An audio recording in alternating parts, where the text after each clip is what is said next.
Well, I can answer that for the President. It's for him.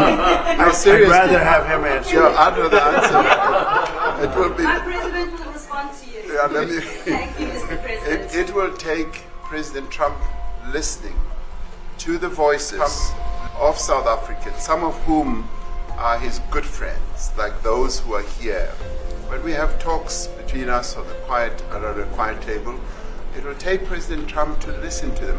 I'm not going to be repeating what I've been saying. I would say if there was Afrikaner farmer genocide, I can bet you these three gentlemen would not be here, including my Minister of Agriculture. He would not be with me. Influence, move with a practiced grin, shaking hands with the lights that dim. The White House walls heard his claim to fame, but the shadows whispered a different name. Oh, Ramaphosa, what's the cost? Truth uncovered, bridges crossed. You played the game but lost your way. Now the world sees the price you pay.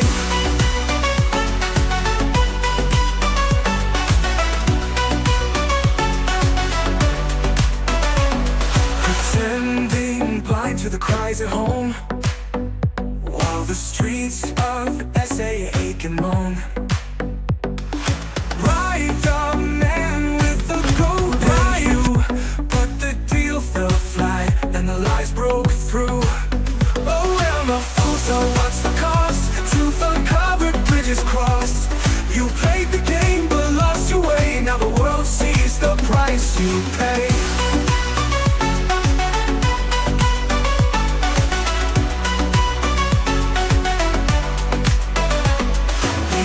Closed doors, the mask came off. No suits, no ties, just shadows aloft. The past screams loud from the buried ground. Now the silence breaks with a deafening sound. Oh, Ramaphosa, what's the cost? Truth uncovered, bridges crossed. You played the game but lost your way. Now the world sees the price you pay. Oh, Ramaphosa, what's the cost? Truth uncovered, bridges crossed. The horrors rise from a nation torn. Whispers turn to cries of scorn. History's weight won't stay concealed. Every wound must one day heal. Oh, Ramaphosa, what's the cost? Truth uncovered, bridges crossed. You played the game but lost your way. Now the world sees the price you pay. Oh, Ramaphosa, what's the cost? Truth uncovered, bridges crossed. You pay.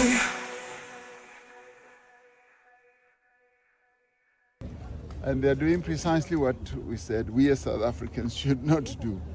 We should stop running to other countries. We should discuss our own problems here.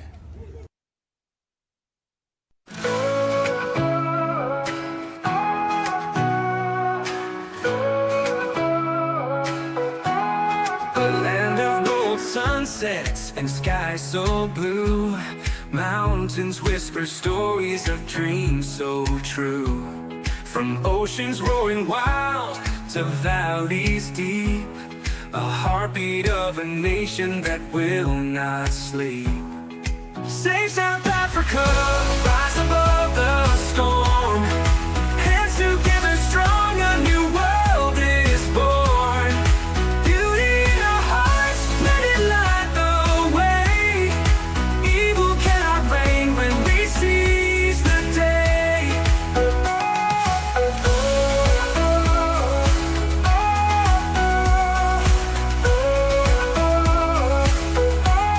The people sing louder than shadows can scream. Together we're stronger than the wicked scheme. The soil holds our history, roots run so long. A melody of freedom, we're singing strong. They may curse the land with lies they weave.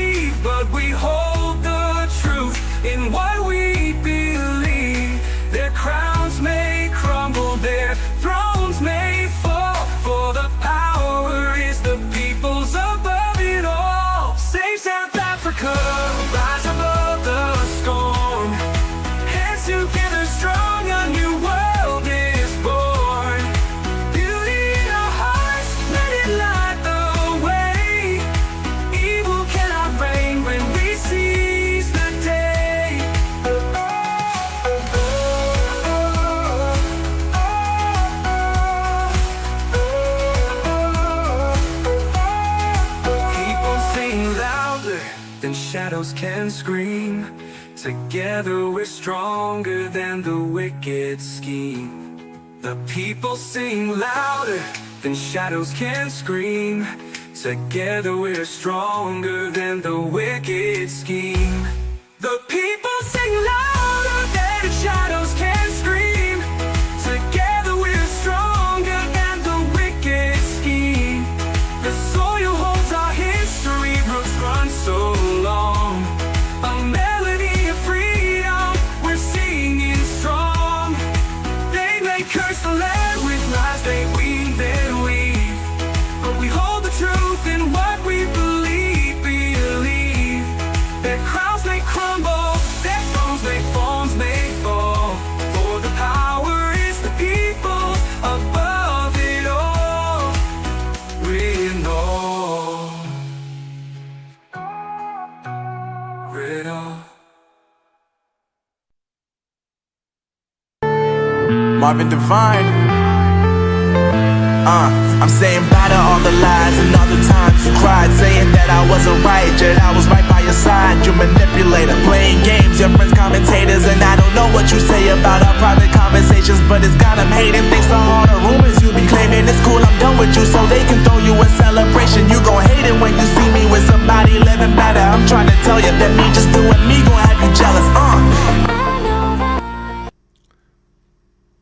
Monday, October 6th, 2025. Folks, welcome back to the program. This is Chris live in central Pennsylvania on the regular time, on the regular days, in the regular spot. Same bat channel, same bat time.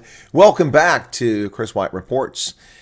My travels and adventures to England for the Women's Rugby World Cup, and then briefly home for a couple days with a turbulent schedule, and off to Idaho, Wyoming, Utah, and Montana for 8 days, and now I'm back in the studio after a long weekend here of rugby. Good to see you again. Thanks for being here. To the audience, be sure to hit the like button, and let's see if we can't juice up the views and the viewership on the program, which, like many, if not most YouTube channels, is in a steep decline of late. I don't know what that's attributable to. Maybe people have lost interest in YouTube. I don't know. But let's see if we can't get it jazzed up. Yes, Gary Hall, I will be producing a video on that Russian plane and what's happened, along with all the speculation tied to it. So stay tuned for that. That'll be probably published about an hour after this broadcast ends. I have to do some editing on it, but that video will be published. I waited for a little bit more information in my research to confirm a few items before I went forward with the video. I know some content creators have already produced content on it, but I will produce my own content on it. Thank you for asking about that. Welcome to everybody in the chat. Rather than go through the welcomes and hellos, I'm going to get straight to the news on this Monday, which a lot of people are tuning in for. France's new prime minister, in office for barely a month, has resigned less than 24 hours after announcing his cabinet in a disaster. Thank you, Bertie Engelbrecht, for your membership. Thank you for becoming a member. That's awesome. So less than 1 month after becoming prime minister and 24 hours after naming his cabinet, he's out, ladies and gentlemen. Sébastien Lecornu's departure ratcheted up pressure on President Emmanuel Macron for a snap parliamentary election. The far right's Marine Le Pen says this is a joke. It's time to have an election. We're long past it. The farce has lasted long enough, she told reporters after Lecornu's resignation. This is the shortest government in French history, to my knowledge. It lasted just 18 hours or thereabouts, and it's the third prime minister in less than a year. Emmanuel Macron is the problem. He needs to go. Meanwhile, in South Africa, Kenny Kunene is sworn in as the MMC for transport in Johannesburg, despite the fact that he hangs out with known killers and gangsters. Patriotic Alliance Deputy President Kenny Kunene has been sworn in again as MMC for transport in the city of Johannesburg, proving once again that Gate McKenzie apparently is far more effective at influencing Cyril Ramaphosa and the African National Congress than the entire Democratic Alliance, who can't get the ANC to do anything. But all it took was Gate McKenzie to threat to leave the joke government of national unity and walk out of coalitions in the cities where they allied with the ANC, and suddenly the ANC bows at the knee and prostrates themselves before the feet of the gangster Gate McKenzie. Well done for Gate McKenzie. Brilliant work on his part. Canadian's reinstatement comes after PA leader Gate McKenzie threatened to withdraw as sports minister and pull out of PA government in national unity. Yes, he also threatened to pull out of administrations all around the country. Canadian stated the PA was satisfied with the posture of the ANC and the two parties had reached an agreement. Following last Wednesday's meeting with the ANC, the PA withdrew its threat to leave the coalition.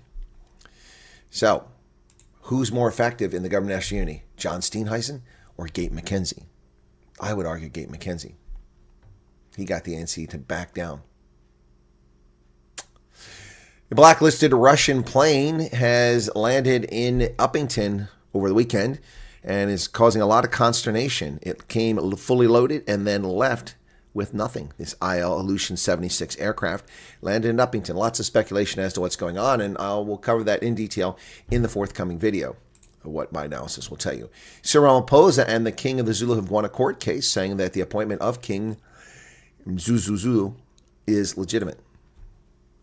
They won the Supreme Court of appeal in Zulu royal dispute. Supreme Court of Appeal has upheld the appeal by President Ramaphosa and King Mzizulu in the ongoing Zulu royal leadership battle. The judgment overturns the decision by the Pretoria High Court declaring that the recognition of him as king was unlawful.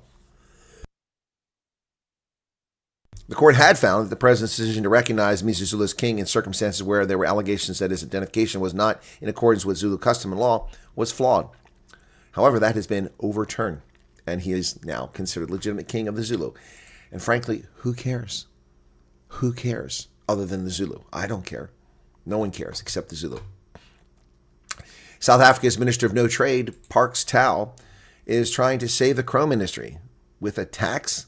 They want to put a 25% export tax on chrome, and they think that's going to save the industry.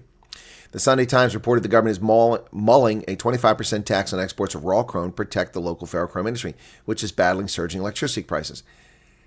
How does putting a 25% tax on exporting chrome save the industry that's going under, not because it can't get access to chrome? See, if you put a tax on chrome for export, that would reduce the exports, making chrome more readily available for producers in South Africa. But the availability of chrome is not the issue. Eskom is the problem. One of the problems. Electricity prices today are 800% higher for chrome producers than they were in the year 2007. 800%. That's the problem. Boy, stupid people should wear signs. The ANC is dumb as a box of rocks. I went to Germany to save lives. Come again? Nelson Mandela Bay's silly deputy mayor, Gary van Niekerk, is at it again. In contempt of court is Gary van Niekerk. And no consequences, of course. Fearing job losses, rising crime, and the collapse of HIV programs, Nelson Mandela Bay Deputy Mayor Gary van Niekerk says he sacrificed himself by flying to Germany just 3 days before he's due in court. So Gary van Niekerk took a vacation to Germany from the state of Braunschweig, paid for at the expense of the German taxpayer, so he could go on holiday to Germany, pretending to save jobs and lives, while he was in contempt of court, not making his court appearance for his corruption allegations. His absence from court on September 10th infuriated Magistrate Kuswele Magile so much that she issued a warrant for his arrest. The warrant was stayed until he returned to explain himself. I wouldn't have stayed it. I would have arrested his ass on return to South Africa. There should have been cops at the PE airport and putting him in bracelets for his arrogance. On Monday, today, Van Niekerk appeared before the Geberga Specialized Commercial Crimes Court, talkative and defensive, pleading with the judge not to send him to prison for missing his trial. No, send him to prison. But his attempt to persuade Magele did not find him guilty, fell flat. She found him guilty of failing to appear and sentenced him to 30 days imprisonment or a fine of 2,000 rand. How about 30 days imprisonment or a fine of 200,000 rand? Now that's a deterrent. He opted to pay the fine. Of course he did. It's not even, it's $100. He just got a free trip that cost $10,000 at least to go vacation in Germany at the expense of the German taxpayer. Van Niekerk faces charges of cyber fraud and contravening the Municipal Finance Management Act. The case stems from more than 570,000 allegedly irregular legal payments made to law firms while he was fighting for his expulsion from the Northern Alliance. The state said Van Niekerk in his capacity as counselor authorized or benefited from municipal funds to cover his personal legal battles. So Gary Van Niekerk says he went to Germany because lives were at stake. I will never undermine the rule of law. Really? Then why are you accused of corruption? We needed funding for HIV programs, commitments that could save jobs, and initiatives to reduce crime in the city. So Braunschweig is going to reduce crime in Nelson Mandela Bay. And of course, we all know that Braunschweig is famous for its HIV programs and its foreign aid. Braunschweig doesn't give foreign aid. The government of Germany, through the GTZ, gives aid, not Braunschweig. So this is Emilio Malskius. He belongs in prison for contempt of court, just like Jacob Zuma. He belongs in prison for contempt of court. He's lying through his teeth is correct. Yeah. I was caught in a catch-22. The trip was fully funded by his German host. His flights, the visas, the accommodation, and meals. Not to mention probably some pocket spending money, eh? Yes, Van Niekerk told the court that as he stood at the airport, he realized too late that his... Excuse me. So... Okay, this is the deputy mayor of a major municipality in South Africa. And this fucking twat is so stupid that he only realized while standing at the airport on the 7th of September that he was going to miss his court date on the 10th. Seriously? Seriously?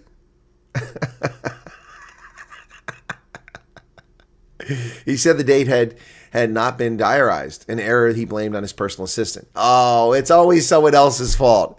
So wait a second. You're telling me that you didn't know that you were going to Germany or that you had a court date?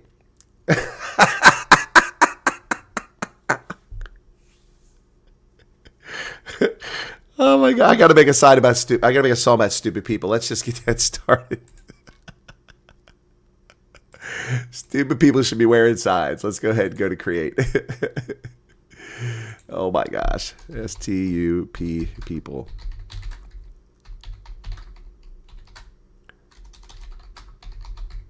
Stupid people should wear signs.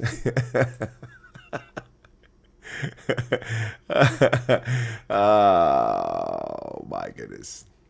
During cross-examination, prosecutor advocate Kevin Cooney pressed him hard on the point. Do you agree it was your own fault that you were sitting at the airport on the 11th hour and boarding a flight to Germany, skipping the first day of trial? It was a self-inflicted catch-22 situation, said the prosecutor. The prosecutor says it was a self-inflicted catch-22 situation. You forgot your own court date. You're blaming someone else. You're not taking accountability. Van Niekerk admitted that it was his mistake. It was my fault, no one else's. Everything was chaotic and happened very fast. It's so complicated. I've never flown before. I didn't know what to do. That airport is so big in PE. I got lost. I wandered for hours around the airport, confused about where I was supposed to be. It was traumatic. I need counseling now. Please, someone help me. Please, Judge, don't put me in prison. I didn't mean to not be here. It wasn't my fault. It was my PA. Oh, dear God. Seriously? This is what passes for officials in government? An absolute clown.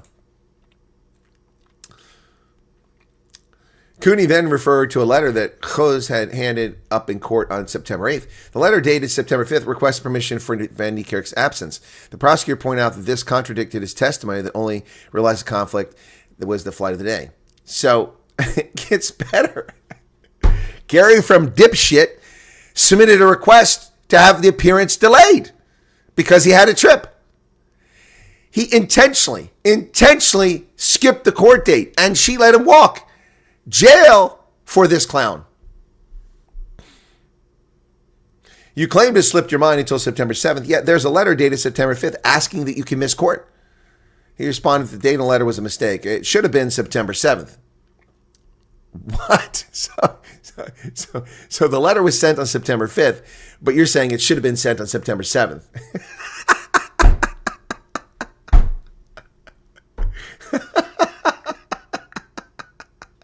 Cooney also challenged him on what he described as downtime and leisure during the Germany trip. You had plenty of time for dinners and social engagements. He disagreed. That's completely wrong. I was working. What, prostitutes?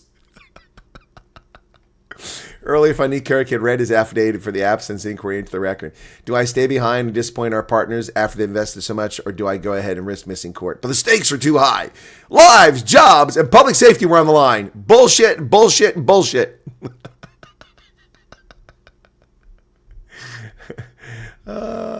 He said Nelson Mandela was under immense pressure with factory closures, rising unemployment, high crime. Well, that would describe the entire period of ANC governance there. International partnerships, he said, were the only way to get funding for projects to help vulnerable communities. Braunschweig doesn't give funding for HIV. It was a working engagement focused on securing funding for youth programs, technical training, and HIV support. Every meeting had meaning, and every commitment could help our people.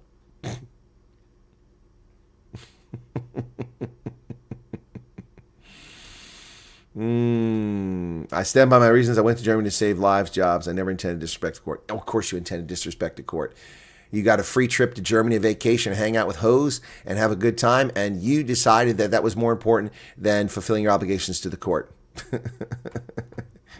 Yeah, I know, Fonz. I'm going to have to do a video on that now. Wasn't planning on doing a video on that, but I'm going to have to do a video on that. Yes. The stakes were very high. You're right about that. The stakes were very high. Prime rib, if I understand correctly. Filet mignon. The stakes were very high.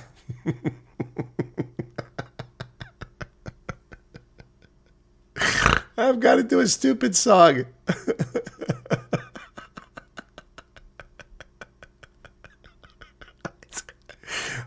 Guys, this is insane. Can you imagine? I walk into court.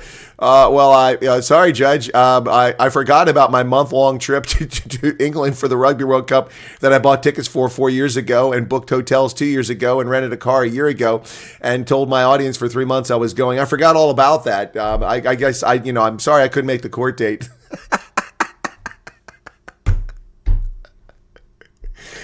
Mounting debt and delays. Joe Berg's $2 billion Rand crisis crippling power operations. City of Johannesburg owes its electric utility City Power $2 billion, which of course owes Eskom money. The lack of timely payment has led to delays in power restorations, contractor protests, and over non-payment. Here's a solution. Here's a solution for you stupid people running this. How about the city not be the provider of electricity?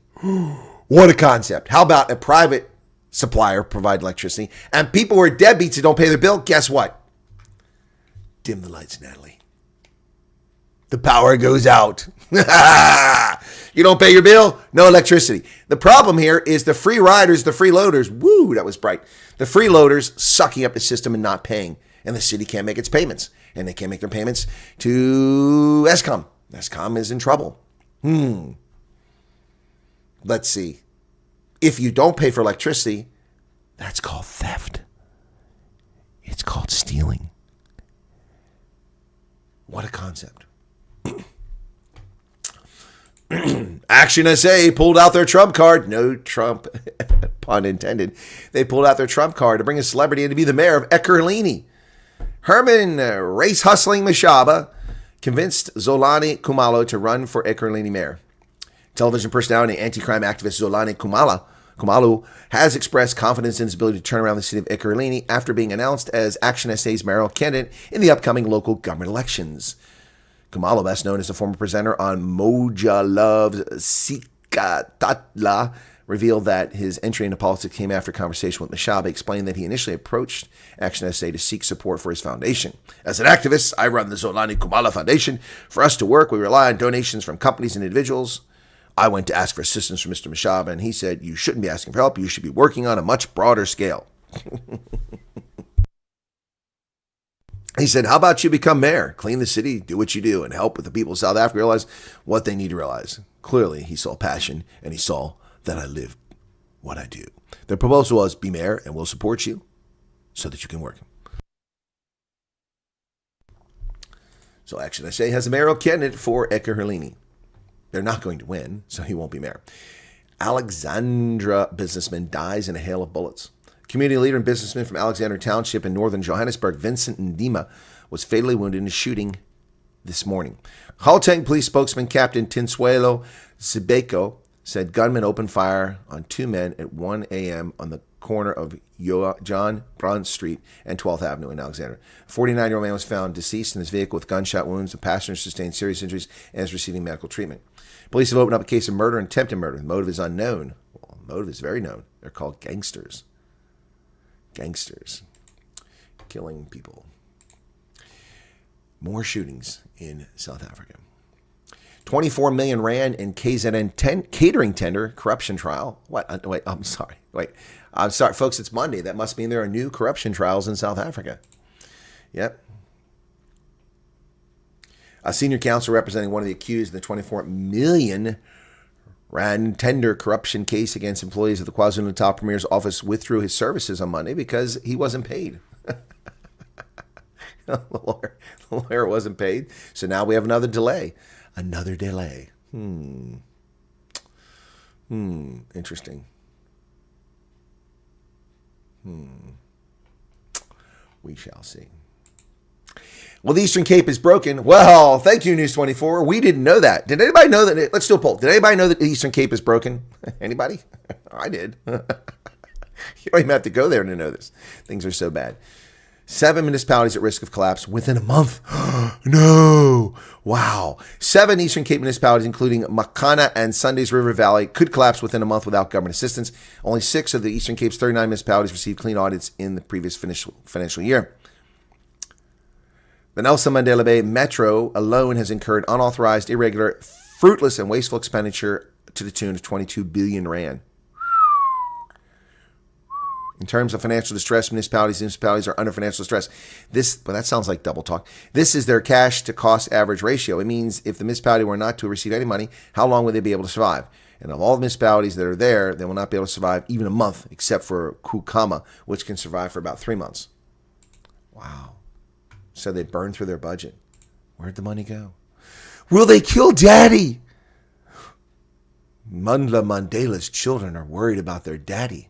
The interloper, international maritime criminal. Mandla Mandela's wife described his detainment as sheer hell for the family. Here's an idea. How about you don't fly to the Middle East, get on a boat, and interfere with international maritime traffic, thereby becoming an international criminal? Then nobody has to fear for your safety. Well, you live in South Africa, so they do have to fear for your safety. 5 days have passed since Nosakeni Rabia Mandela was last heard her husband's voice. She says she now lies awake at night, consumed by worry for his safety. She must also find the strength to address the 3 children's questions. Will they kill Daddy, or will he be okay? Her husband, Mandla Mandela, or Nkosi Zwelithini, chief of Mzevu, was detained in Israel last week with a group of fellow South Africans when the vessel they were traveling on was boarded by Israeli soldiers in international waters.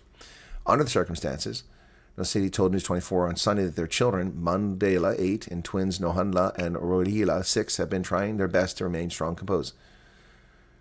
However, the kids know who their father is and what he stands for. Really. 6-year-old kids understand politics. Shut up. Stop being an interloper and a troublemaker, and you won't be detained lawfully for your crimes. Namibia poised to become Africa's next big growth story, says Standard Bank. Well, that's interesting. Shabalala sees oil and gas boom lifting growth to 7% by 2030 as bank deepens a 110-year partnership with the country. The CEO of Standard Bank, Africa's largest lender of assets, says oil and gas finds in Namibia could lift growth. Well, that's good news, is it not? That's some really good news. Sim Shabalala, said the group's chair, Nonkululeko Nyamdezi, visited the country last week to affirm the bank's commitment to driving Namibia's growth as it marked 110 years of presence in the country. Well, Namibia could become a top 15 oil producer based on proven reserves. A German firm seeking to help with the green energy scam in Namibia is running into the ghost of the past, according to the Wall Street Journal.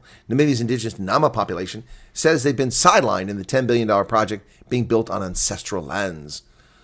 Giant hydrogen generation project in Africa is pitting German clean energy executives against descendants of victims of Germany's forgotten colonial genocide. Forgotten? It's not forgotten. All we ever hear in Namibia is about the Herero and the Nama and the Germans. We don't hear about the Germans murdered, the 340 Germans who were butchered on farms that led to this war. We never hear about that. We just hear about the German extermination of the Herero. Major German renewables company Enertrag aims to build one of the world's biggest green hydrogen plants. There's no such thing as green hydrogen. That's a fantasy. Called Hyphen Hydrogen Energy on the Atlantic coast of Namibia, Germany's former colony in southwestern Africa. If all goes well, the company predicts the $10 billion facility powered by wind and solar will help wean Europe off oil and gas and create thousands of jobs in Namibia. But it's not going well. Members of the Nama ethnic group, whose forebears were ousted from the land by German colonial authorities 120 years ago, filed a complaint with the United Nations. Said that Germany is violating their rights by supporting a project on land taken for ransom. I'm sorry, I'm very confused. Perhaps the maps are incorrect that show the ancestral home of the Nama, which was not on the coast of Namibia, but inland, as were the Herero. When did the Nama become beach dwellers and strandlopers?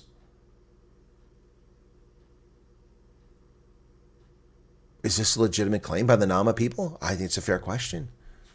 It's a fair question. Look at maps of the ancestral lands where the Nama and the Herero were. I don't recall seeing them on the beaches, ever. Interesting.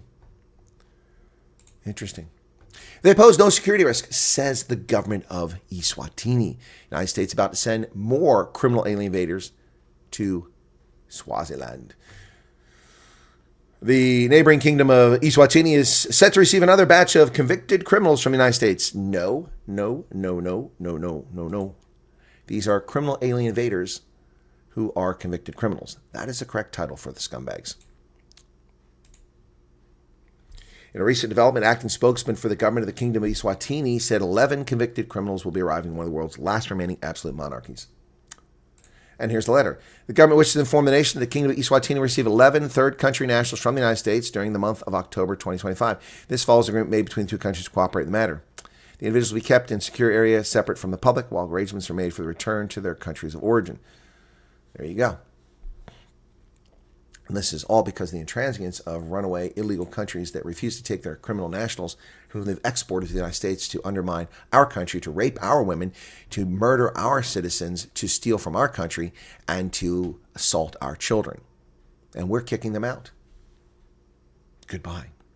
Well, the coup plotter, Peter Mutharika, is once again the president of Malawi, the octogenarian, 85 years old, brother of a former president who sought to usurp and violate the Constitution back in 2012 when he and his party sought to illegally seize the presidency from the Vice President Joyce Banda. But the 85-year-old threatens that he's going to fight corruption. Please, you're one of the biggest corrupt people out there, buddy. Malawi's Peter Mutharika vowed to root out corruption and rebuild an alien economy after he was sworn in on Saturday for a second term as president. The 85-year-old secured 56% of votes last month, defeating outgoing President Lazarus Chakwera, who took 33%. Voters rejected Chakwera after 5 years of worsening economic crisis in one of the world's poorest countries. This was the fourth time that the two had competed for presidency, Mutharika and Chakwera. Yeah. The International Criminal Court has convicted a Janjaweed leader for atrocities in Sudan. International Criminal Court today convicted a leader of the feared Janjaweed militia by playing a leading role in the campaign of atrocities committed in the region of Darfur more than 20 years ago. It's the first time the court had convicted a suspect of crimes in Darfur. The three-judge panel ruled that the atrocities, including mass murders and rapes, were part of a government plan to violently snuff out a rebellion in the western region of Sudan. Ali Muhammad Ali Ab al-Rahman, that's a mouthful, also known as Ali Kusaib, wore a suit and tie and listened through a headset, showing no emotion as Judge Joanna Corner read out 27 guilty verdicts. He'll be sentenced at a later date. Well, he'll get 5 years of luxury accommodation in a prison in The Hague, and then he'll be released. You watch. North Darfur residents are suffering immensely, and where is the ANC? Where is the ANC talking about genocide? Where is the African National Congress? I'm sorry, Ronnie. Hello, Ronnie Lamola. Ronnie Lamola, where are you at? There's a genocide going on in Darfur. There's genocide going on in Sudan. Where are you at, buddy? Oh, I'm sorry. You're busy licking the scrotum of the Palestinian Hamas terrorist. Population in the besieged city of El Fashir has plummeted by 62% as RSF attacks intensify, marking one of the worst humanitarian crises triggered by the vicious civil war. Displacement has surged in El Fashir as paramilitary rapid support forces intensify attacks on North Darfur's capital. More than 1 million people have fled since the start of the civil war, with the exodus dramatically accelerating as the RSF has increased attacks following its loss of control of the Sudanese capital, Khartoum, earlier this year. The number of internally displaced persons sheltering in Al Fashir plummeted 70% from 699,000 to 204,000 between March and September. Sharp decline follows the recapture of Khartoum by Sudanese armed forces in late March. April has been one of the most violent months this year, with nearly 500,000 people displaced from the Zamzam IDP camp in a single incident. And where is the ANC? Where are they concerned? These aren't Arabs. These are Africans. They're black. Where's your concern, Ronnie? Where's your concern for these black people being tortured, murdered, and genocided out of existence in Sudan? Please, Ronnie Lamola, where's your concern for the black people? I thought you were all about Pan-Africanism. Daily fines plus deportation. Oh, this Donald Trump is evil, kicking people out of the country, just deporting people for being in the country illegally. Oh, I'm sorry. This isn't about Donald Trump. It's about Nigeria. Daily fines plus deportation. Nigeria unleashes crackdown on foreigners overstaying their visa. Oh, look at that chubby lady there. My goodness, I bet she can run down the criminals pretty quickly.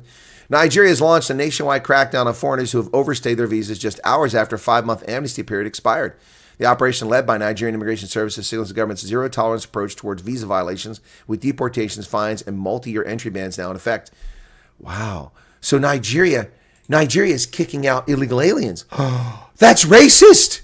That's racist. They can't do that. But they can. They're a sovereign nation. And we can do the same. We're a sovereign nation.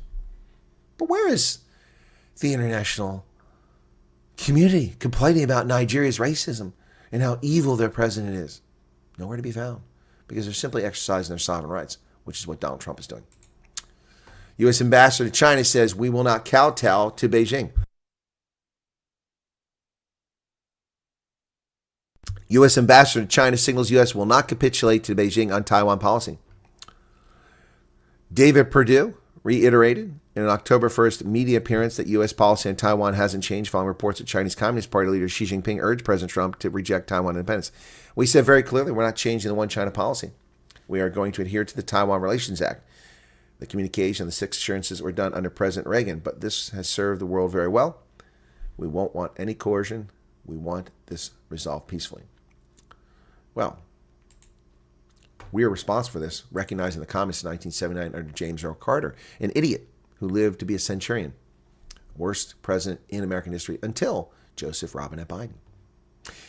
China is funding Iran's survival by building infrastructure and getting around sanctions by illegally buying Iranian oil.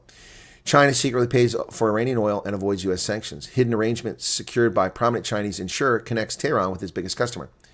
U.S. sanctions make it nearly impossible to pay Iran for its oil. China's figured out a way to get around that. The hidden funding conduit has deepened economic ties between two U.S. rivals in defiance of Washington's efforts to isolate Iran. The barter-like system works like this. According to current and former officials from several Western countries, including the U.S., Iranian oil is shipped to China, Tehran's biggest customer, and in return, state-backed Chinese companies build infrastructure in Iran. There you go. So check that out. Iranian oil exports by destination. Other countries are in black. China is in red. China now gets over 1.5 million barrels of oil per day from Iran illicitly, and almost nothing goes anywhere else. Iran exported $43 billion of mainly crude oil last year, according to estimates by the U.S. Energy Information Administration. 90% of that goes to China. China. Evil, evil China. Militaristic, aggressive, criminal enterprise known as the Chinese Communist Party. Denmark held its biggest exercise in living memory in Greenland, and the U.S. wasn't invited. Who cares? The reason they held it is because Donald Trump threatened to buy Greenland. Denmark did not invite the United States to take part in a large-scale international military exercise in Greenland, as it had previously done, as tensions remained high between President Trump's intention to acquire the Danish territory. The exercise, largest in Greenland's modern history, comes amid increased interest in the Arctic region and its vast natural resources from other large powers such as Russia and China. It included contributions from the militaries of several European NATO countries, including the Danish military. More than 550 people and soldiers took part, including more than 70 from France, Germany, Norway, and Sweden. Military observers from the United States were present. U.S. Defense Secretary Pete Hegseth was invited, but Denmark's Arctic commander Soren Andersen said the United States military was not invited to participate in the training. We worked together with colleagues at the U.S. Pidafuk Space Base, but they were not invited with units for this exercise. Well, that's probably because space-based operations had nothing to do with the exercise. As again, I said at the beginning of this broadcast, France's prime minister has resigned less than 24 hours after forming his cabinet, less than a month after being appointed prime minister, the quickest collapse in a French government in history. Sébastien Lecornu's resignation sends French stocks lower and signals depth of political disarray in the French nation. France's borrowing costs have risen to levels of Europe's debt-laden periphery as Macron has cast about for a prime minister who can pass a new budget by the end of the year. France's CAC 40 stock exchange fell 1.4% today, while the yield on the 10-year bonds rose to 3.6%, higher than Italy's.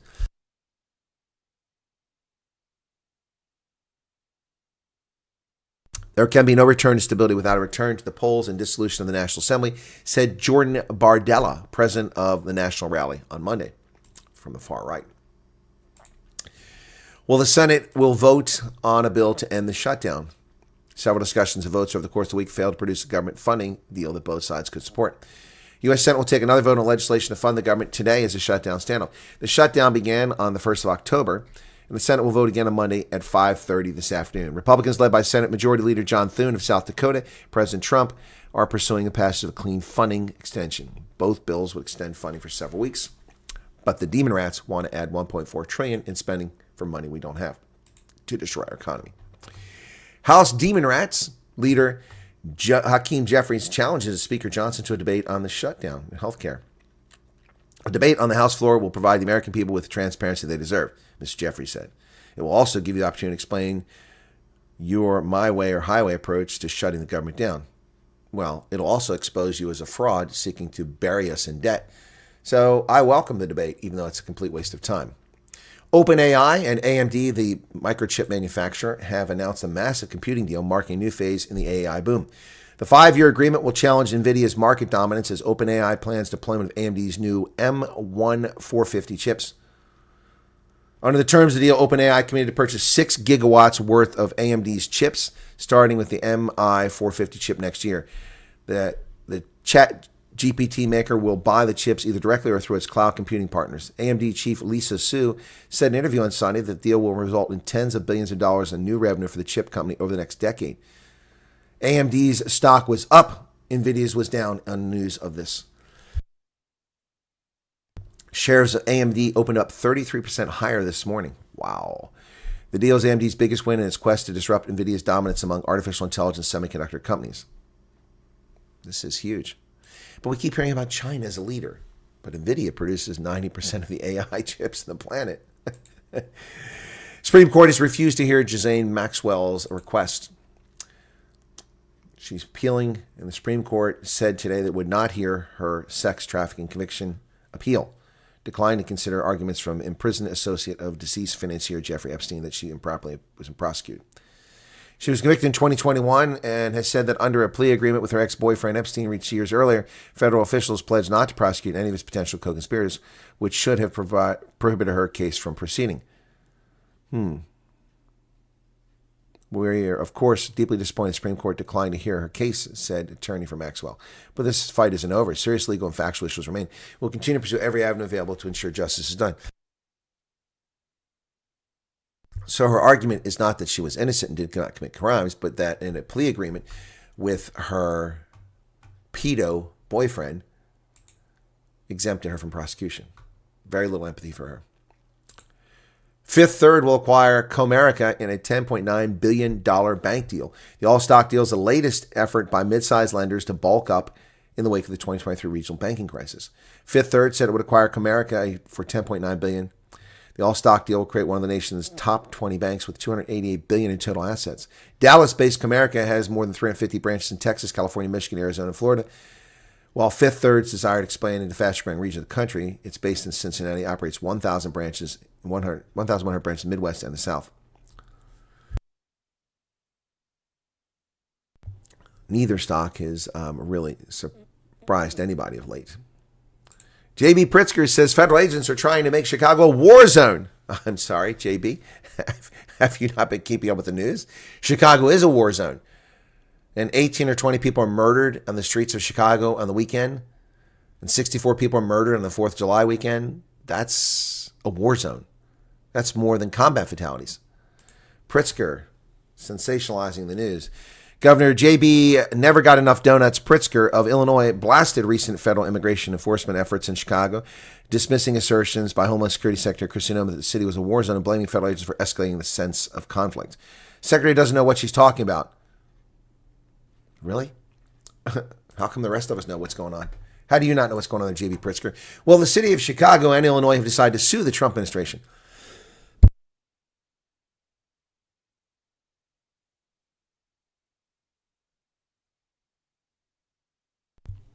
State of Illinois and Chicago today sued the Trump administration over its move to deploy National Guard troops in Chicago. Defendants' deployment of federalized troops in Illinois is patently unlawful.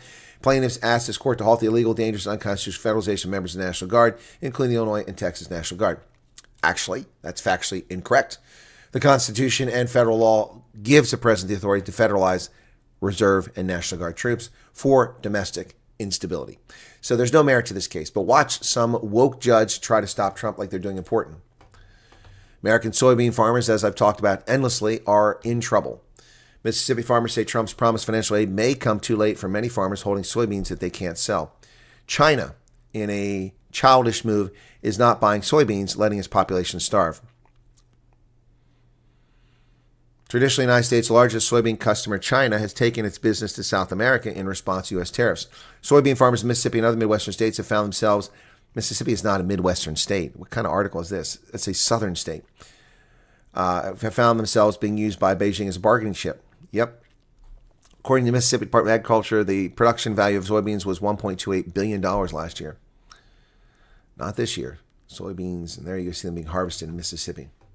We've made so much money on tariffs, we're going to take a small portion of that money and help our farmers. Okay, there you go. That was my suggestion. Take the tariff money and help the farmers. Then we're not taking money out of my pocket.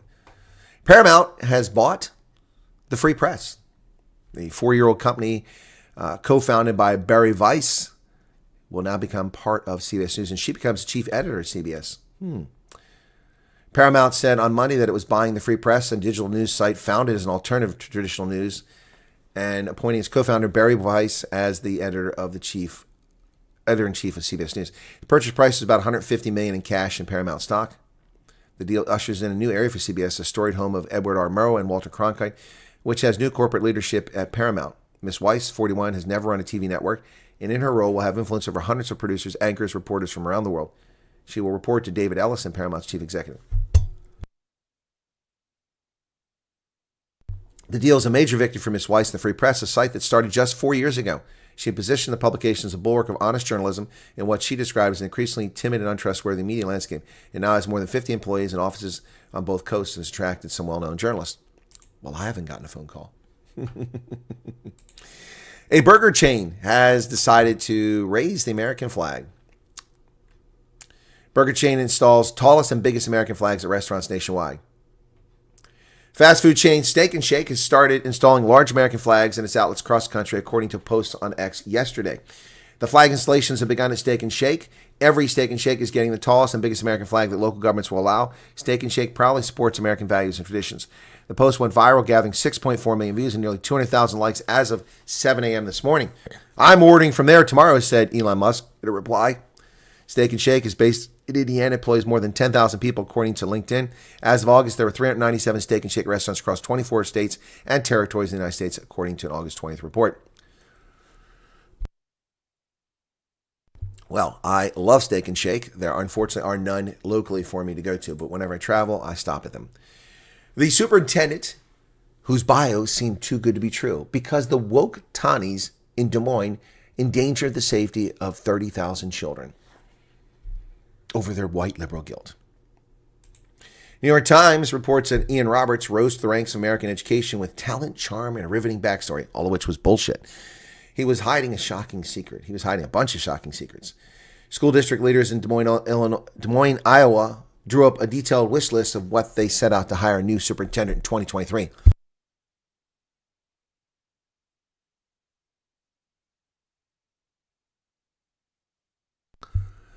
Most of all, they wanted someone who could increase reading scores, improve the math skills of black boys, adhere to an affirmative action plan, and much more. I'm sorry. The purpose of the 30,000 student Des Moines School District, which has just 12% of its student population is black, which means 6.25% are boys. The main reason they wanted to hire someone to be the superintendent for all 30,000 students, was so that they can improve the skills of black boys. Well, why don't you just create a program to improve the education standards of black boys? Doesn't that sound racist? Black boys? They wanted to adhere to an affirmative action program. In other words, racial discrimination against majority Americans. And they wanted much more. Of course they did, these Tawnies. Most of all, Des Moines Public School needed a galvanizing leader who could meet a moment shaped by the aftermath of COVID. His application seemed too perfect, because it was. Dr. Roberts has spent most of his career in urban school systems, building a reputation as a charismatic, hands-on administrator. He wrote books, gave speeches, and boasted of degrees from brand-name universities, which was all bullshit. His life story was also compelling, and an immigrant from Guyana, illegal immigrant, who competed in the Olympics and spoke bluntly about his experiences as a black man in the United States. So get the fuck out. You shouldn't be here, you criminal. We don't care about your experiences as black man. All of it's fraudulent. You're not really here. I believe deeply in the promise of public education being the most important opportunity gap closer for youth, particularly with a focus on diverse populations. Woke diverse populations. He said, yes, in his cover letter for the job. But red flags would soon pop up. The district learned about a past brush with law enforcement and a misstatement on his resume about where he earned a doctorate. But Des Moines officials just moved ahead to hire him anyway. 2 outside companies were involved in vetting him, who told district officials and the state licensing board that he was a U.S. citizen, but they didn't bother to check. Nobody seemed to realize that he was lying and that the man seeking to run Iowa's largest school district was not allowed to work in the country at all. For 2 years, Roberts led 30,000 students and 5,000 employees in Des Moines, earning praise as the district showed signs of academic improvement. Of course, they don't show us what the academic improvement is, they just make the claim. Dr. Roberts carried out his work even after an immigration judge in Texas ordered him deported last year, popping into classrooms, asking voters to approve more funds for the district, delivering a Juneteenth speech while wearing one of his signature suits. An illegal immigrant from Guyana who carries a loaded gun to school in his automobile and carries $3,000 of illicit cash in his car and was arrested for drug dealing in the past is lecturing people about Juneteenth. Dr. Roberts' secret life burst into view on September 26th, a sunny Friday. Oh, sunny Friday. About a month into the school year when Immigration and Customs Enforcement agents arrested him after he was found hiding near a trailer park.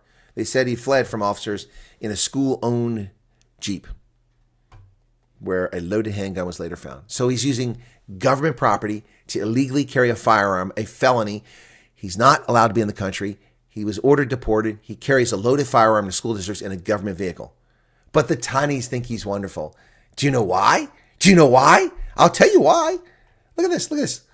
Oh, look at this. Look at this. Oh, they're protesting. Look at these fat lard-ass tawnies out there. Look at them all. Losers. Losers. Look at these losers. Scumbag, hateful, anti-American, racist scum.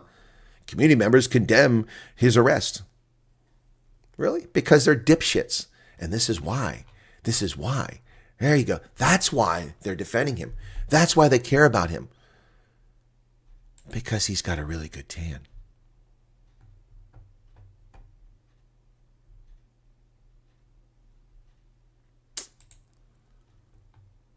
That's why he's got a really good tan. So Joe Biden was clearly mentally unstable and incapable and physically incapable of serving as president of the United States. The media covered this up for 4 years.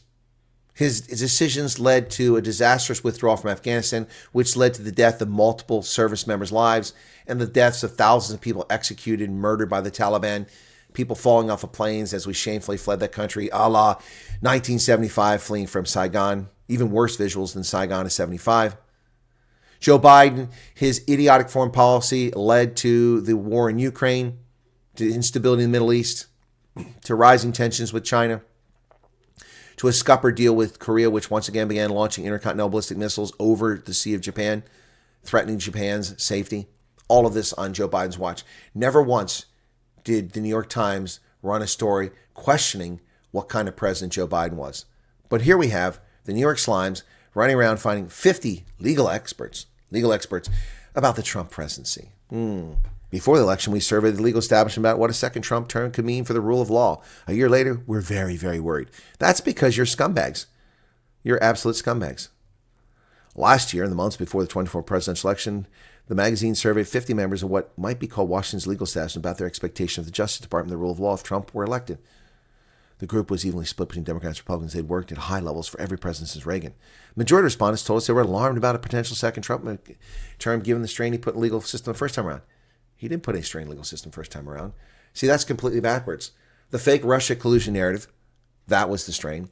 Trump, every time Trump did an action in some bogus Ninth Circuit court or some scumbag judge blocked his legal authorized action under the Constitution and U.S. law, he stopped.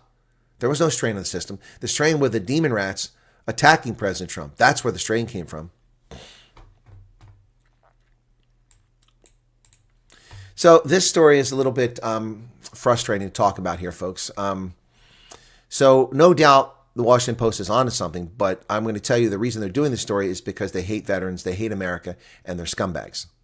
That's the real motivation behind the story I'm about to tell you about. There is truth in the story, and it's true, but what they're talking about is a small percentage. Now, I am not completely objective about the story.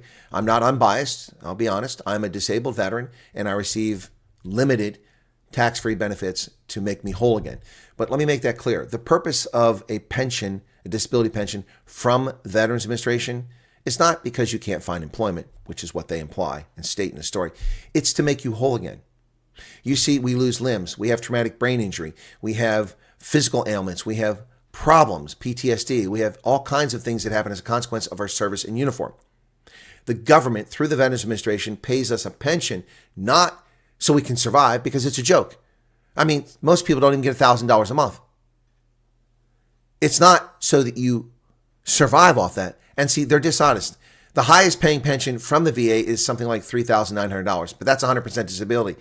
But if you're 100% disability versus 90%, 90% is like, $1,800. It jumps to $3,900 or $3,000, something like that.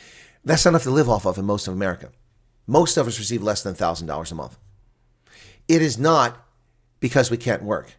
It is because they're trying to make us whole. They're compensating us for losing part of our body or losing a function of our body that we no longer have, including things like sleep apnea, erectile dysfunction, and all sorts of other ailments. It is to make you whole for what you've sacrificed for the nation. The Washington Post ran an article over a year ago, which was shameful, seeking to remove our pension for those making over a certain threshold of money, which would not have affected me, but it would have affected veterans.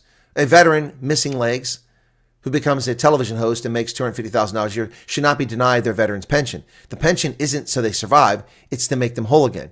It's a modest compensation for what we've lost. How some veterans exploit the $193 billion in VA program due to lax controls. So what they're trying to do is say that the Veterans Administration is not doing a good job. Military veterans are swamping the U.S. government with dubious disability claims, including cases of brazen fraud totaling tens of millions of dollars. Okay, so the title says some veterans. Then they come down here and say they're swamping the system. Well, that's nonsense. The Post found that millions of claims for minor or treatable afflictions that rarely hinder employment, such as hair loss, jock itch, and toenail fungus. Okay. Again, a veteran's pension is not about job employment. That's dishonest. About 556,000 veterans receive disability payments for eczema. I don't get a payment for it. I don't get it. 332,000 for hemorrhoids. I don't have that. 110,000 for benign skin growths. I had growths. Never got any pension for that. 81,000 for acne. Most readily available figures from VA show individual payouts for such mundane conditions vary, but collectively they cost billions of dollars a year. In contrast, far fewer veterans receive compensation for certain combat-related injuries. About 10,900 service members have been suffering severe or penetrating brain injuries since 2000 are eligible for benefits. Fewer than 1,700 received disability payments for losing limbs during the wars in Iraq and Afghanistan. The Post analyzed 25 years of government data on disability claims and sued the VA and Justice Department under the Freedom of Information Act, forcing the agencies to disclose thousands of pages of internal records and dozens of surveillance videos. Why?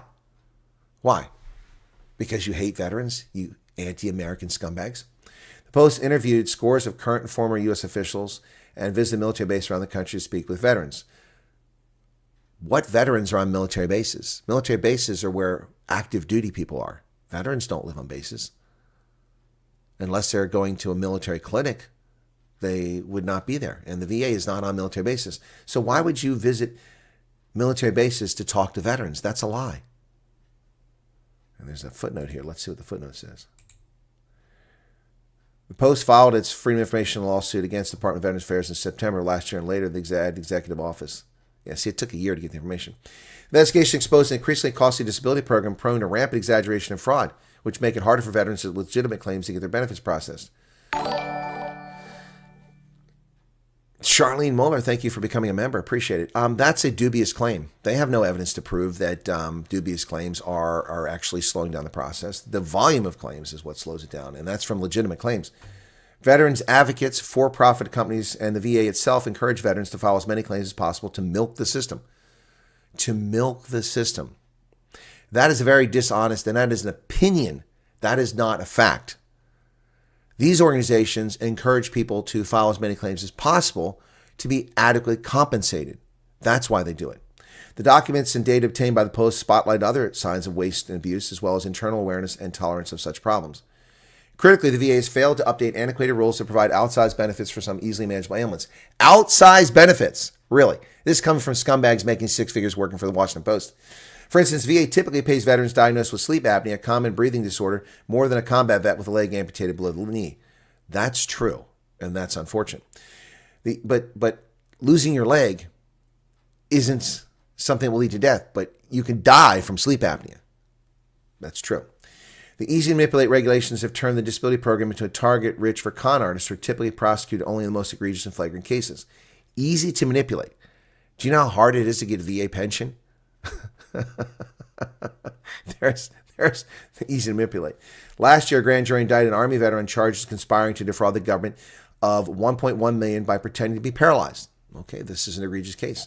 According to prosecutors, she spent some of the money on Caribbean vacations and gambling jaunts to Las Vegas. She pled not guilty. In June, a Vietnam War veteran pled guilty to ripping off the VA by claiming to be blind for 29 years. But he's not. Quids, 35 Rand Super Chat. Thank you. Clouds are gathering. In August, a peripatetic former sailor from Walla Walla, Washington was arrested and charged with swindling the VA of $244,000 by professing to be paraplegic, even though he was agile enough to hunt elk and get into fistfights that drew police. How the hell do you get $244,000 from the VA? I mean, that doesn't make any sense. It doesn't make any sense. Even if you got the maximum payment, which today is, like I said, let's say it's $4,300. Let's say it's that. $4,300. So we're going to divide $244,000 divided by 4,300.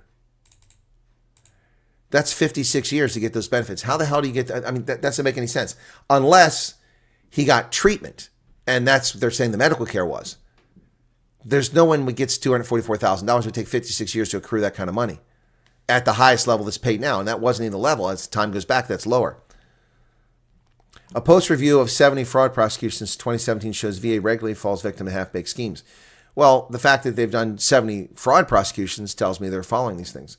In 3 cases, men who never served a day in uniform fooled the department into thinking they were disabled war heroes. Well, being disabled doesn't make you a war hero. That's opinion too. Since retaking office in January, President Trump has sought to slash spending and root out fraud across the government, but he's protected the VA. So did Joe Biden. So, veterans can increasingly do file claims for multiple ailments. Well, yeah. Last year, each disabled veteran received on average benefits for a combination of 7 injuries and illnesses, up from 2.5 in 2001. The Post found that it has become common for veterans to submit claims for 20 or more disabilities. Over the past quarter century, veterans have flooded the VA with an escalating number of claims. In 2001, veterans received benefits for nearly 6 million disabilities. By last year, that figure had risen to 41.7 million, a 7-fold increase. And what is their beef with that? We fought 20 years of war. It did horrific damage to millions of Americans. Of course claims are up. What do you expect? Also, the VA was shit until President Trump became president. And then it finally started listening to veterans. Before that, it took years to get claims done. They intentionally delayed them. We had thousands of service members die in hospitals and care facilities of neglect by the VA before Trump became president. And these scumbags, this is their focus in life. Thanks to advances in triage, more troops survived serious combat wounds that would have been fatal in the past. In addition, with high suicide rates among those who serve in uniform, VA and defense officials have placed great emphasis on mental health, encouraging vets to seek care for depression. Yeah, you would rather have us off ourselves and die, you scumbags? A surge in disability claims has come as the population of living veterans has shrunk by 1/3 from 26 million in 2001 to just 17.6 million today. And in other critical ways, the VA's compensation system has failed to keep up with medical advances and changes in the workplace. Now, this is where they're dishonest. The current disability program was designed 80 years ago to provide a safety net for unemployable veterans from wounded or injured during World War II. No, it was designed and it's been modified over time to compensate you for what was lost. Like insurance. Insurance is intended to make you whole again. That's why you get payment for losses. That's why you get penalties to people who fire you to make up for compensation you would have gotten otherwise. This is intended to, in a small way, make you whole again. It doesn't, but they're trying to tie it to being physically disabled, unable to work. But if you served in uniform and you're a paraplegic now because you fell out of a plane and were paralyzed, and you're going to get $4,300 a month to live off of, that's bullshit. You can't live off that.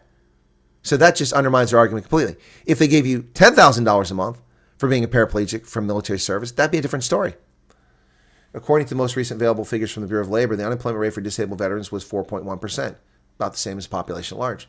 In 2023, more than 100,000 disabled veterans, roughly 1 in 60, reported income of $250,000 or higher.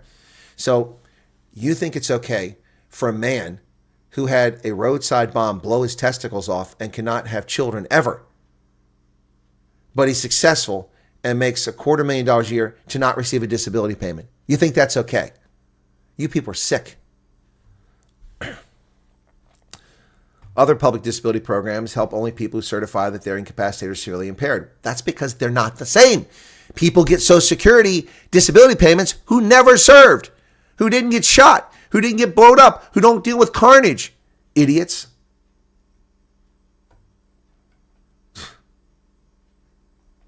Unbelievable. Anyway, that's enough of that. Oh, wait, no, I want to read what this one guy said. Yeah, that's what it was. Last year, for instance, 680,000 veterans were categorized as disabled for allergic rhinitis or hay fever. And that's up from 30,000. Payouts for allergic sinusitis can range from $176 to $750 a month. That's bullshit. That's bullshit. I have adult onset asthma, which is what that is, as a consequence of living next to burning oil wells for 7 weeks after the Iraq War. I don't get that. I didn't get that payment. I don't get $176 to $750 for having asthma. Bullshit. This is bullshit.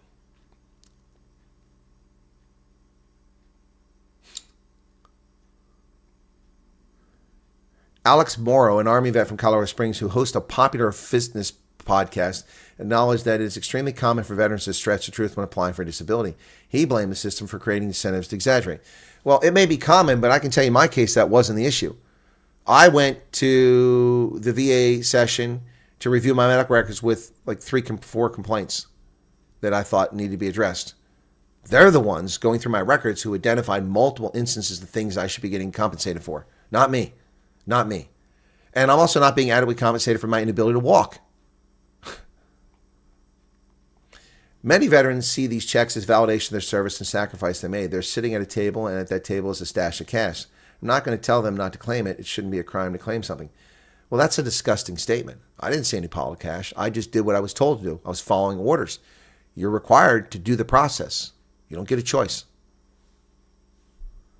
Embellished and bogus claims are clogging the system, making it harder for veterans with bona fide injuries to get help they deserve. Well, does that explain why I'm not being adequately compensated for my inability to walk? Or for my inability to breathe? Wow. Oh, boy.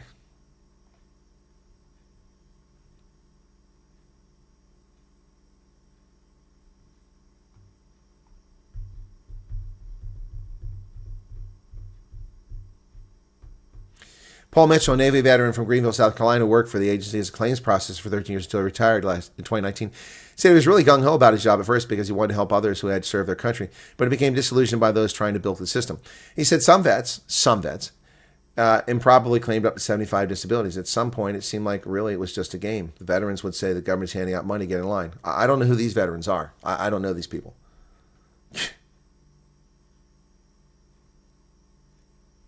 So they used the example of Zachary Barton, a former Army medic who created a bogus claim. A really sad thing. Anyway, it's ridiculous.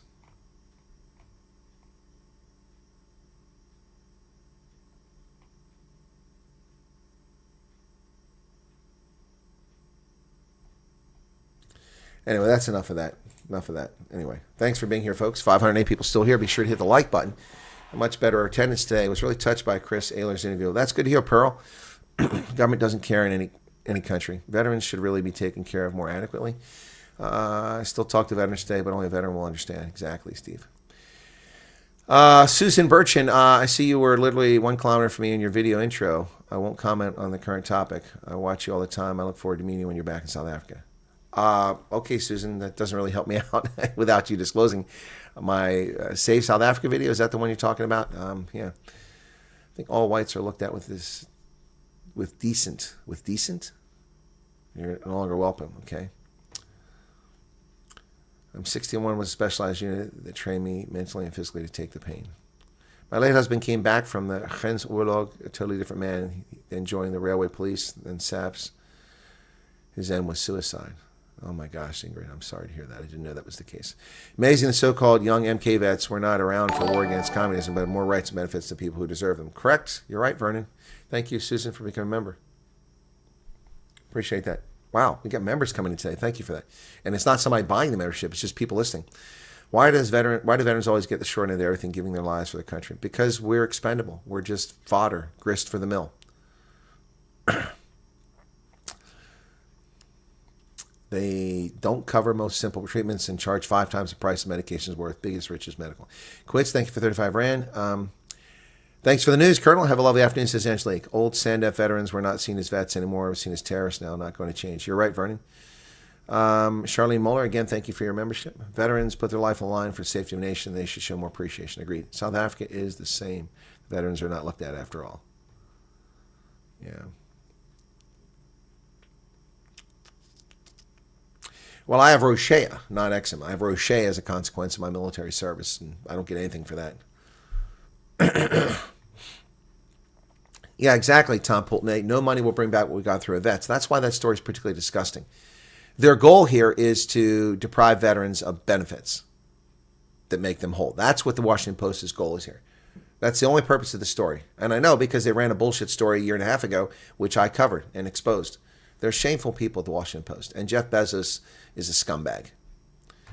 People we need to remember are South Africans. If we go to the U.S. and become citizens, we'll still be seen as South African.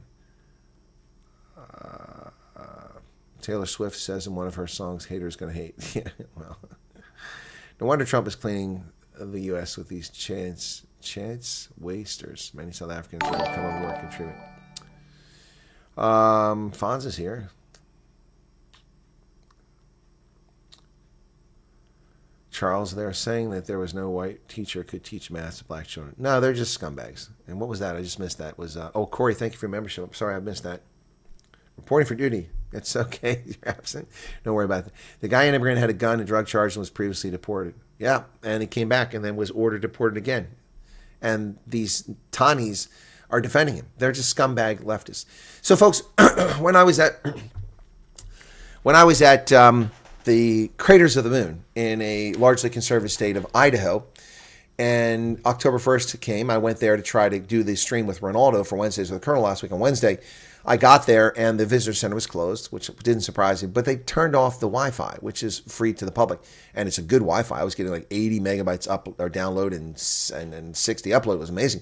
So I used to do a live stream there briefly when I was there the week prior, so I was going to use it. So I drove like a bat out of hell to get there that morning because I'd forgotten about the broadcast, to be honest. And then I got there because Ronaldo had blown me off the previous week from Byron.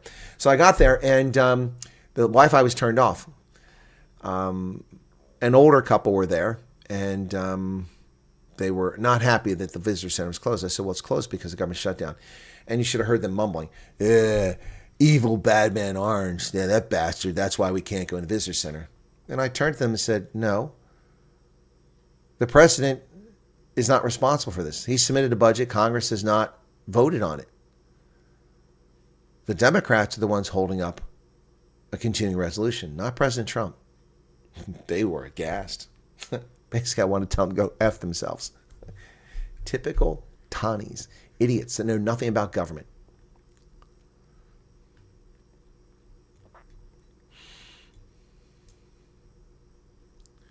There's a golden visa for U.S. No, that other visa is still there, 500,000, but that is different. That visa still exists.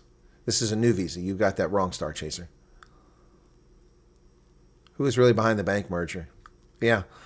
Well, Mike, hey, good to see you there here in PA. Yeah, the merger of banks is disgusting. In the 1990s, early 1990s, there were over 43,000 banks in America. Today, there's about 5,000 or 6,000. Massive consolidation mergers, which has led to too big to fail nonsense. Yep. Very random question. I did Google a bit about it, but I tend not to believe what I read. Does a golden visa exist for the U.S.? Yes, it does, Michelle Fundameva. There's a couple of different ways to do that. It's always been there.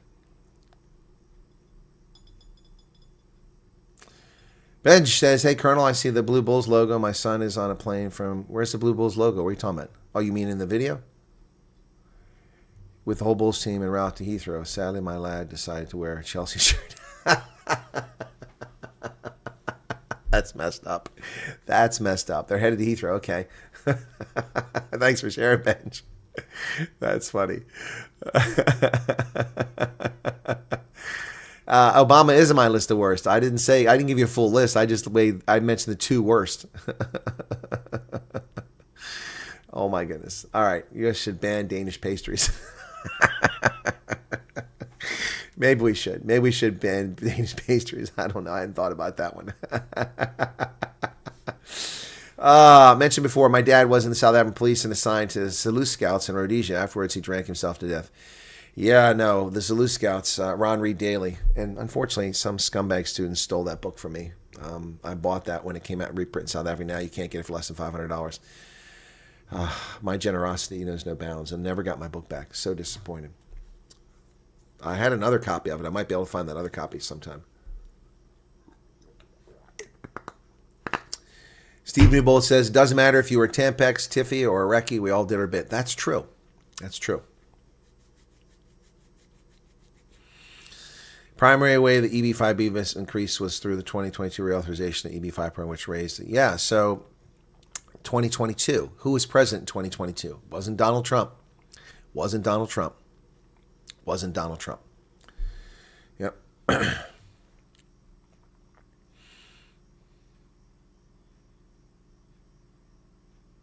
Mention for, okay, sorry, I missed that.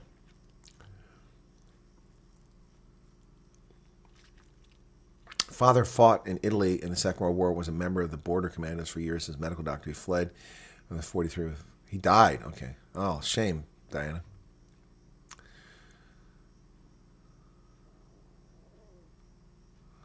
WAPO are still saying the refugee program is only for white. Yeah, that's because they're scumbags, Star Chaser. It's not a real media outlet. It's just someone living off a reputation that was earned decades ago that's unjust today. Foxhole knows no color. That's true. Proud guys hate to claim disability. Hey, sometimes pride warrants to be placed in the back pocket. You're right, Sean Didier. I didn't go. In fact, I got the whole process screwed up. I didn't understand the correct way to do it, and even though I should have known. As a colonel, I should have known better. Plus, I went to the out processing briefings 3 times over the course of 18 months, and somehow I got it wrong. I could have started if I was trying to bilk the government for disability. I should have started 6 months before when you're allowed to, and then come in and seen them, and then I would have got payments the day that I retired. It would have started right away. But as it is, I didn't understand that properly. Mad Max, let me call you for a minute after live. Max, send me a WhatsApp and tell me what's about. I got a lot going on. Please do that. Send me a WhatsApp and tell me what you want to talk about before I get into a lengthy conversation. So thank you for 35 Rand.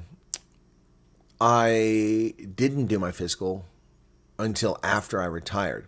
Now, I got the money retroactively. It went back a few months, but it's amazing. I have a friend who retired as a lieutenant colonel and has all kinds of problems. He had a heart attack. He had all these other issues while he was on active duty.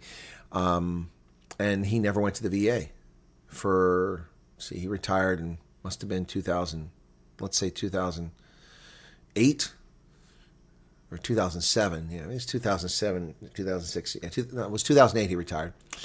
And he didn't go to the VA until like 2017. And those 11 years, he wound up getting paid back pay, $200,000, a lot of money. It was a lot of money. So, yeah, $100-some thousand, I think. So, but he was entitled to it. He never went because he just didn't want to milk the system. Yep.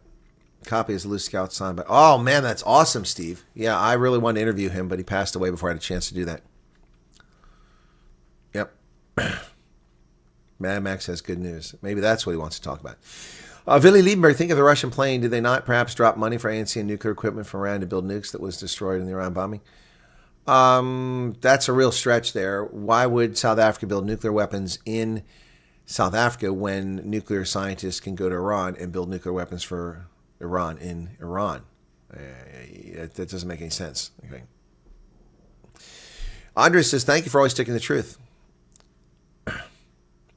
So to all the troops and the Zulu Scouts. Yeah, the Zulu Scouts were amazing. Of course, they were falsely accused by ZANU of nonsense, which they didn't do. And the ZANU guys still stick to that today. I actually met someone that was in that camp from ZANU, where the Zulu Scouts went in and shellacked them. And that person still sticks to the false story that it was a refugee camp. It wasn't a refugee camp. It was a military camp. Steve had a couple of family members in that unit. Wow, that's pretty wild. It wasn't a very big unit. Daniel Whitfield, stop stealing my thunder in my video.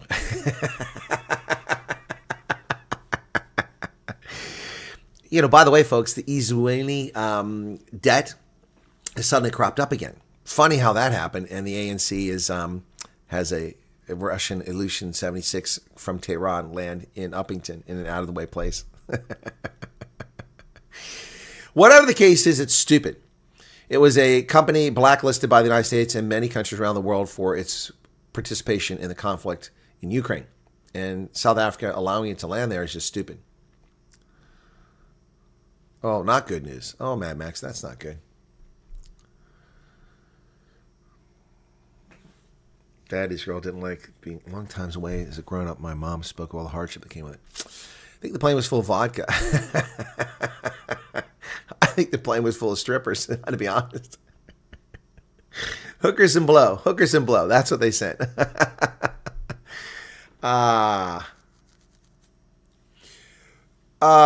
Because Iran was bombed and nuclear facilities were destroyed. Well, they're, according to Iran, not really destroyed. According to the International Atomic Energy Agency, they weren't really destroyed. So who do we believe, Trump or the international community? I tend to believe Trump, but yeah, but still doesn't make any sense. Why would they do that in South Africa? I mean, that's a very elaborate scheme. I don't think the ANC is that bright. Pearl Vitboy, wow, 140 Rand super chat. Thank you. Clouds are gathering. You can get me an interview with Mike West of the Zulu Scouts. That'd be great, Wolf. That'd be fantastic. Yeah, I bet the plane was full of ammunition. Anyway, women's Proteas played well, beating New Zealand by 6 wickets. But the men didn't play well, did they? Didn't they get shellacked? Geez, does YouTube think I'm lonely? I keep getting dating sites. Marissa, it doesn't matter if you're married. You think that stops people from dating? It's the 21st century. Sent me a super sticker. Oh, thank you, Werner, for the super sticker. I didn't see it. Thank you for that. Clouds are gathering. Yes, that's right, Golden. Clouds are gathering. By the way, this is my Boise State Broncos game day t-shirt I picked up at the Blue and Orange store in Boise, Idaho before I flew out. It was my last act after I met with one of the viewers there. Old nuclear testing facility close to where the plane landed. Yes, I know all about that. The Vostrop place. I know about it. Yep. What are the Femocrats up to today? Says Philip Holtz. I don't know what they're up to. COSATU National What is COSATU protesting now? What's that, Conrad? I didn't see that. What are they protesting? What is COSATU protesting? One of my teachers in high school was a member. Oh, wow. That's pretty wild. Yes, Zulu Scouts were something else. Unfortunately, I've got to go into the Veterans Organization today because there's such a mess going on there. Okay, let me just get something here real quick. Okay. Oh, you sent me something on Friday. I didn't see it. Okay, I'll have to go back and read. Before you talk to me, Mad Max, I need to read all the stuff you sent me. So, yeah, please. Thank you, Wolf.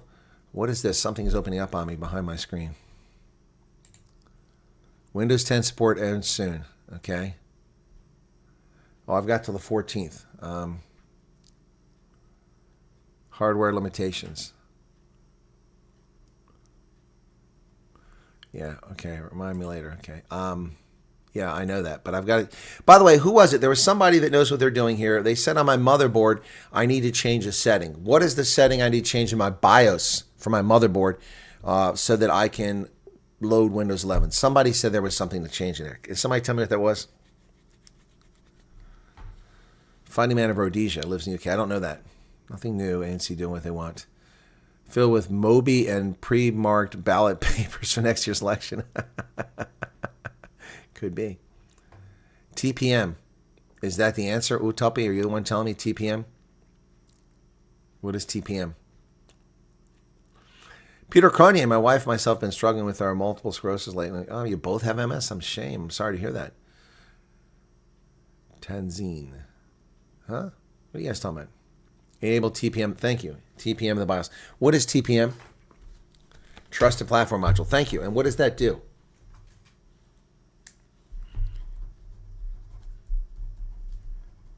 Okay, because I'm going to have to update to Windows 11.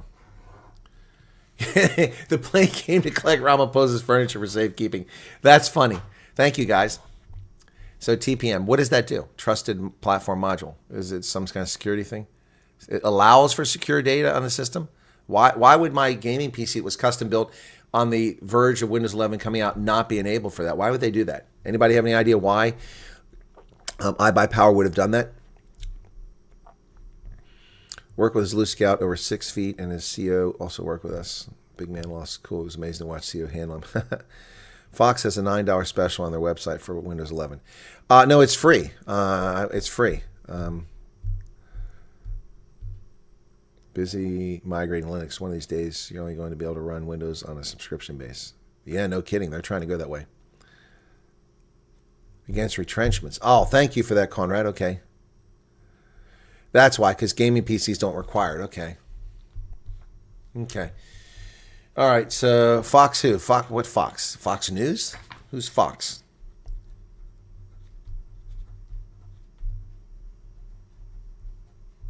In case I can't get it to download for free. It's supposed to be free.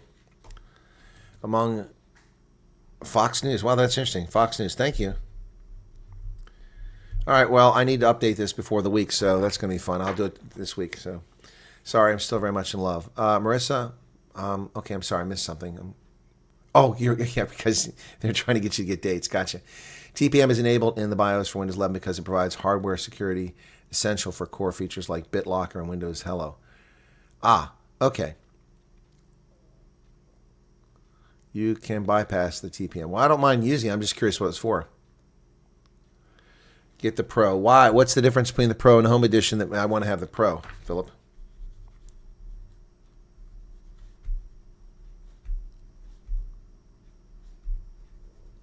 Thank you. Windows charge for scripts around programs going to Apple. More features. Okay, well, yeah, but I mean, not everybody needs those features. So, all right, yeah. Okay, guys, I will make a video for producing. Mad Max, let me read these notes, and then we can chat.